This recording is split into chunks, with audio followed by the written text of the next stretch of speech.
Bom dia, meu nome é Hanna Oliveira, sou acadêmica de odontologia da Faculdade Federal de Juiz de Fora, campus Governador Valadares, e faço parte da Liga Acadêmica de Reabilitação Oral e Estética. Hoje vamos entrevistar o professor e doutor Rafael Binato sobre o tema Endoguide.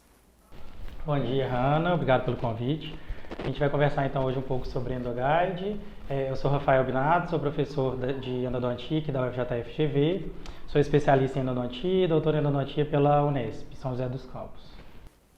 Vamos começar. O que é Endoguide? Bom, Endoguide é uma técnica que utiliza princípios da cirurgia guiada dentro da endodontia.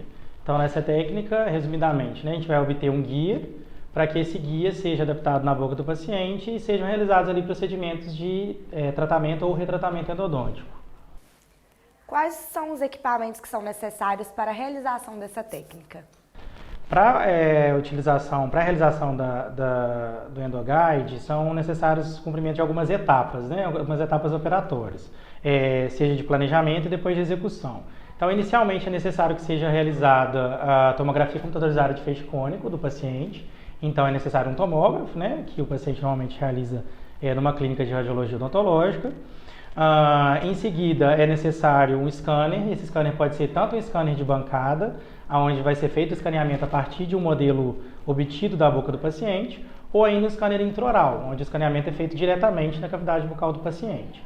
Além disso, é necessário uma impressora 3D para que seja feita a impressão do guia, a prototipagem desse guia a ser instalado no paciente. E, uma vez obtido o guia, são necessários instrumentais específicos para a realização do procedimento em boca, como brocas e algumas fresas também para a realização do acesso. Quais são as indicações para sua utilização? Bom, o Endoguide ele é utilizado principalmente nos casos em que o tratamento convencional ele não é possível ou que ainda esse tratamento tenha sido mal sucedido.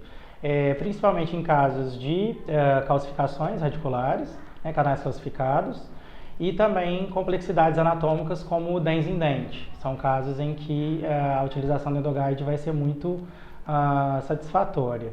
Além disso, considerando a reabilitação oral, cada vez mais comum a necessidade de reintervenção em dentes que possuem retentores intrarradiculares estéticos.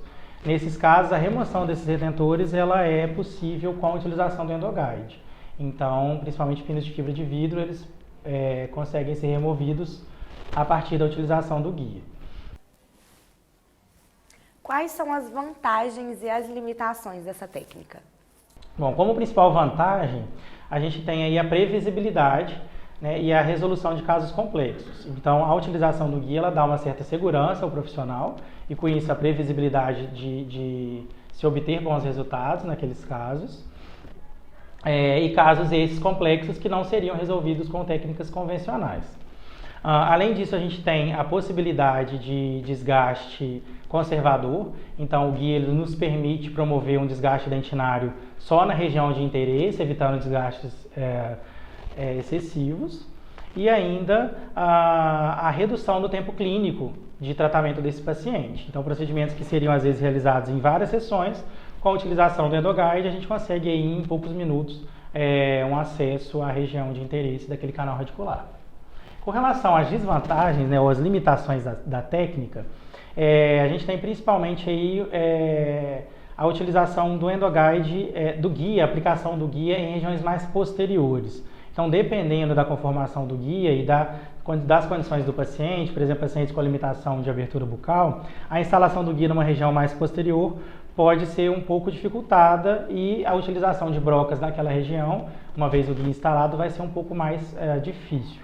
Além disso, em regiões de dentes anteriores e inferiores, onde normalmente as raízes são mais finas, mais delgadas, a utilização de algumas brocas maiores pode comprometer um pouco também o preparo mais conservador. Então, esses dentes de raízes mais finas constituem também algumas limitações. E, de um modo geral, a gente tem ainda a questão do custo, porque por ser um tratamento que envolve diversas etapas, execução de imagem e também escaneamento, a necessidade de alguns equipamentos e da execução de algumas técnicas prévias para o planejamento torna um tratamento um pouco mais oneroso, e isso constitui ainda uma limitação desse tipo de procedimento, né, da utilização do endoguide.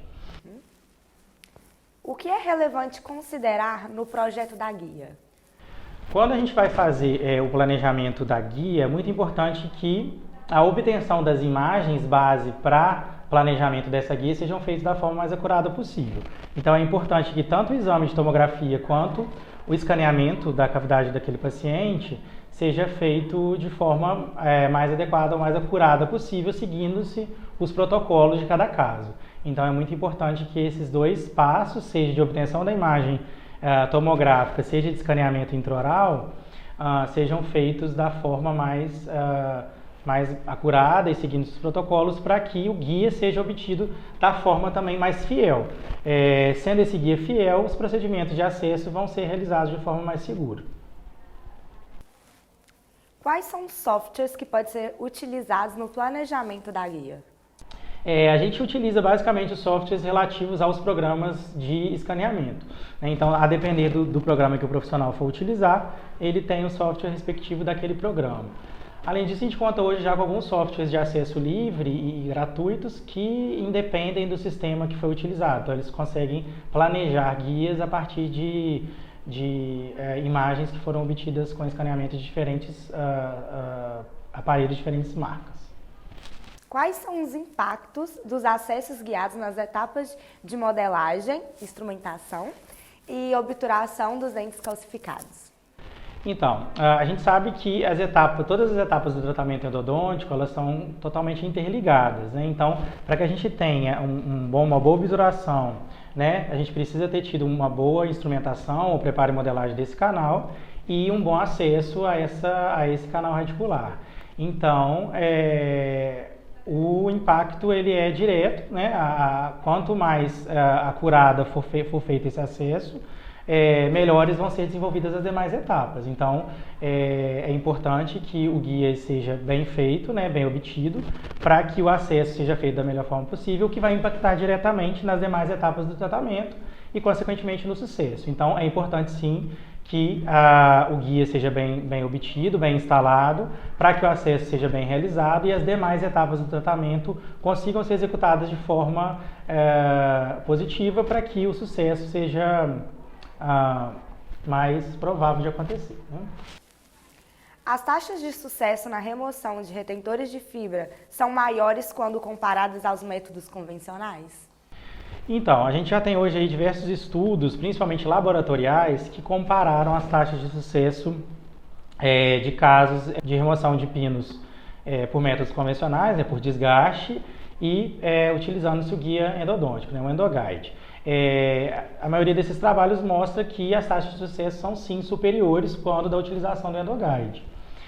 Apesar disso, é importante que sejam, né, e é necessário que sejam realizados estudos principalmente clínicos, para que a gente tenha essas taxas de sucesso mais diretamente relacionadas a estudos clínicos, né? E principalmente nas taxas de sobrevida desses dentes que foram tratados com a utilização do endoguide, principalmente aí dentes que possuíam alterações periapicais, dentes com sintomatologia, para que o sucesso clínico desses casos seja acompanhado a longo prazo com e sem a utilização do endoguide.